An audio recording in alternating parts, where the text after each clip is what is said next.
Assalamualaikum warahmatullahi wabarakatuh. Keputusan MK sudah selesai, proses Pilpres sudah selesai. Tentu saja ini dimenangkan oleh Pak Prabowo dan Gibran selaku Presiden terpilih Republik Indonesia melalui keputusan yang kemarin sudah dibacakan di gedung MK di Jakarta. Oke, kita akan mengikuti bagaimana pasca keputusan MK. Tentu saja bermacam-macam komentar, ya, baik komentar netizen maupun komentar daripada politikus dan pengacara. Oke, kita ikuti. Yang pertama kita melihat bagaimana komentar Hasto berkaitan dengan keputusannya. Maka tidak akan ada pemilu ke depan. Tidak akan ada lagi yang berani mencalonkan sebagai calon pemimpin tanpa dukungan kekuasaan. Padahal pemilu menempatkan rakyat sebagai pemegang kedaulatan tertinggi, bukan kekuasaan dari seorang pemimpin. Apa? Tidak akan ada. Ini netizen ya, netizen berkomentar. Ada yang berani mencalonkan pemimpinnya tanpa ada dukungan kekuasaan. Ngawur. Pak Hasto ini kata siapa? Analisanya siapa? Ilmunya siapa? Yang dipakai itu jangan sembarangan kalau ngomong Pak Hasto. Ya mungkin yang tidak berani mencalonkan calon pemimpin itu Pak Hasto dan partainya, karena kemarin sudah kalah. Ganjar Mahfud jadi malu mau mencalonkan lagi, ya kan?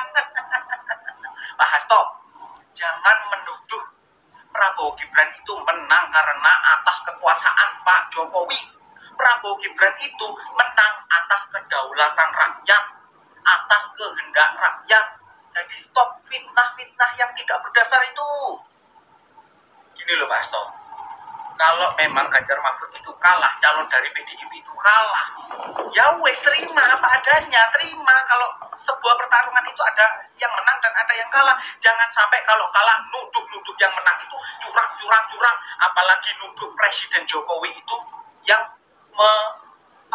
yang melenggangkan kekuasaannya untuk ke depan.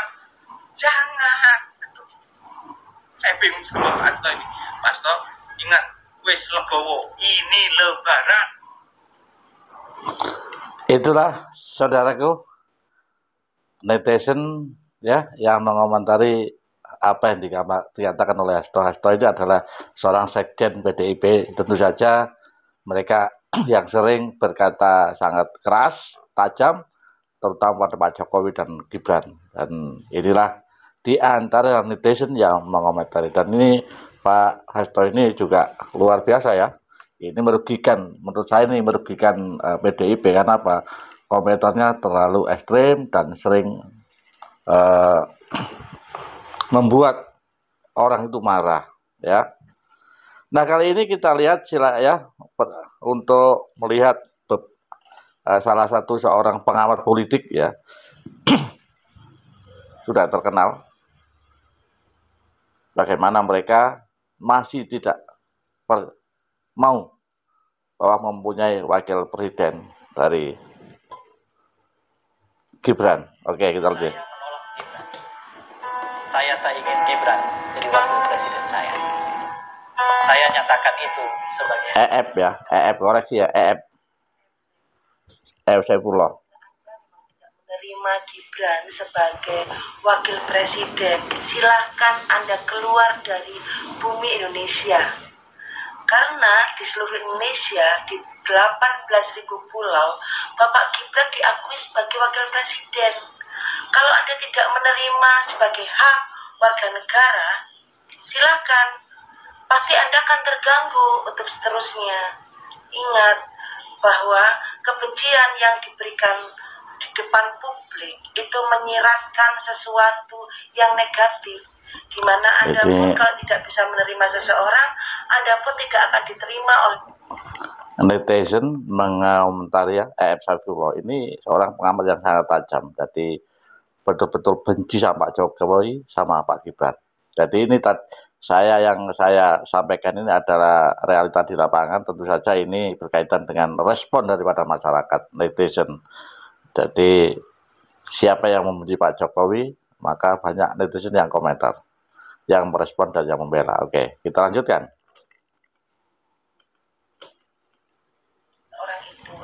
apalagi orang itu saat ini menjadi seorang penguasa. Nah, silakan Anda pergi dari Indonesia, silakan Anda pilih negara mana yang ada di dunia ini yang bisa Anda tinggali dengan nyaman.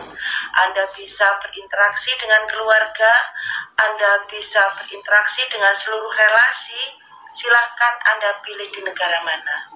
Dan saya yakin 1000% Anda akan tetap tinggal di Indonesia.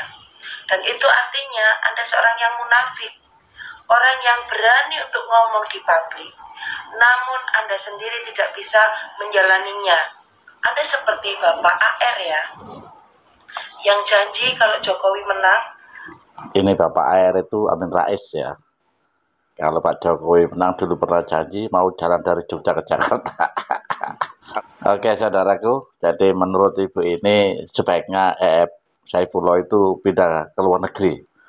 Atau kalau sekarang tidak mau pemimpin Gibran, ya, sebaiknya minimal 5 tahun lah pindah ke luar negeri, tidak di Indonesia. Nah, ini solusi ya, 5 tahun saja, nggak lama-lama. Oke, kita lanjutkan untuk yang lain ya, untuk yang lain tentang bagaimana pasca keputusan daripada MK ini. Refli Harun soal putusan MK sebenarnya 01 tidak kalah dengan 02. Masih belum menerima. Jadi ini tidak tahu untuk ya dioyai lah. Yang penting dia seneng. Jadi tadi yang masih tidak mengakui bahwa wakil presiden kita adalah Gibran. Nah, ini lebih lucu lagi. Putusan sidang sudah selesai, masih menganggap dirinya menang. Nah, ini kan. Oke. Jadi biar bangga, ya biarin aja lah. Anggap aja diyoye lah, cek seneng deh. Coba kita ikuti bagaimana pendapat Refli Harun, seorang pengacara ahli tata negara. Alhamdulillahirrahmanirrahim. Oh. Sebenarnya tim 01 tidak kalah dengan 03. Ini maksudnya 02 ya. Semua dalil yang mereka ajukan itu ditolak. Yang mengatakan bahwa Mahkamah Konstitusi hanya 02, Mahkamah hitung-hitungan, 02 ya, Mahkamah hitung-hitungan dengan 6 ahlinya. Ternyata mereka ditolak, termasuk juga eksepsi mereka ditolak. Nah, cuma kita dikalahkan oleh 5 hakim konstitusi yang menganggap yang apa yang kita sampaikan belum cukup. Itu saja, dan kami terus berbahagia dan berbangga, dan mudah-mudahan demokrasi kita hidup ke depannya. Wassalamualaikum warahmatullahi wabarakatuh. Oke, itu tadi Refli Harun yang dulu pernah bergabung dengan pemerintah ketika menjadi komisaris di Pelindo. Ya, di Pelindo juga pernah komisaris di perusahaan BUMN yang lain, ya juga dipecat. Ini kan orang pecatan ya. Jadi biasa kalau orang pecatan itu pasti akan kecewa dan akan memuji pemerintah. Itu ya, oke. Kita ikuti yang lain. Ini seorang kiai, ya, seorang kiai juga, kalau nggak salah juga profesor ini. Profesor ini, Din Samsudin.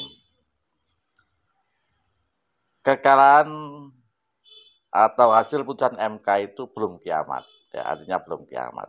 Artinya mereka membawa agama, ya, yang jelas membawa agama, ya. Mereka menganggap bahwa Allah itu Tuhannya mereka sendiri aja. Jadi sedikit Allahu Akbar, innalillahi. Nah, padahal kalau kita melihat situasi seperti ini, Allah Maha tahu kenapa Pak Prabowo menang, itu juga Allah yang menentukan. MK manusia itu hanya lantaran. Nah, mereka tidak sadar, padahal mereka profesor agama ini ya. Oke, kita ikuti bagaimana profesor ini ya. Mas tahu nggak kenapa saya benci banget sama politik identitas? Bentar ini kan. Saya dapat menyimpulkan Ini ya. bahwa Mahkamah Konstitusi menolak gugatan pernyataan dari tim paslon 01 maupun tim paslon 02. Ikuti saya. Inna lillahi wa inna ilaihi raji'un.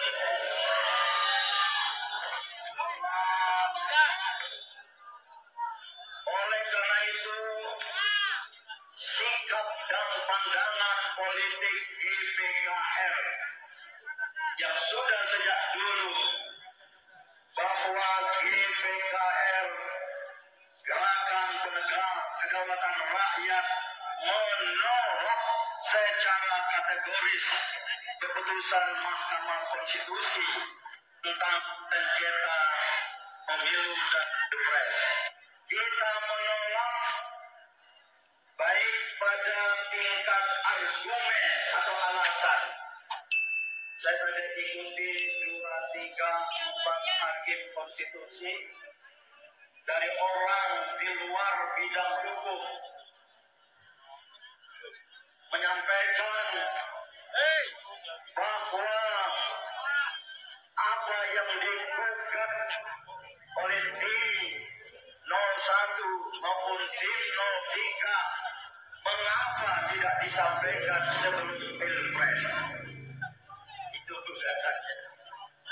Terus terang, seseorang dari luar ranah hukum, ini adalah pendapat yang aneh bin ajaib. Adalah pendapat yang aneh tapi nyata. Kenapa harus menuntut tim 01, tim 03 menggugat sebelum pilpres?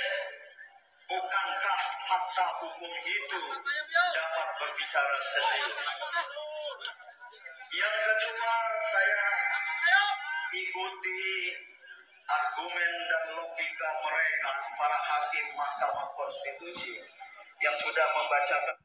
Oke, intinya tim Samsudin ini atau profesor ini adalah mereka tidak percaya. Artinya tidak mengakui keputusan MK. Kalau tidak mengakui keputusan MK, berarti tidak mengakui presiden kita. Ya, itu logisnya kan begitu. Berarti mereka tidak mengakui presiden kita. Nah, itulah. Mereka bilang inna lillahi wa inna ilaihi raji'un. Ya. Kalau tadi saya sampaikan bahwa semua itu kehendak Allah. Ya. Kalau Anies jadi kehendak Allah. Kalau Pak Prabowo jadi ya kehendak Allah. Allahu Akbar. Semua bilang Allahu Akbar. 01 Allahu Akbar, 02 Allahu Akbar, 03 Allahu Akbar. Apa yang membedakan? Kita juga sama-sama seorang muslim, ya. Tidak ada kita. Semua ditentukan oleh Tuhan. Oke.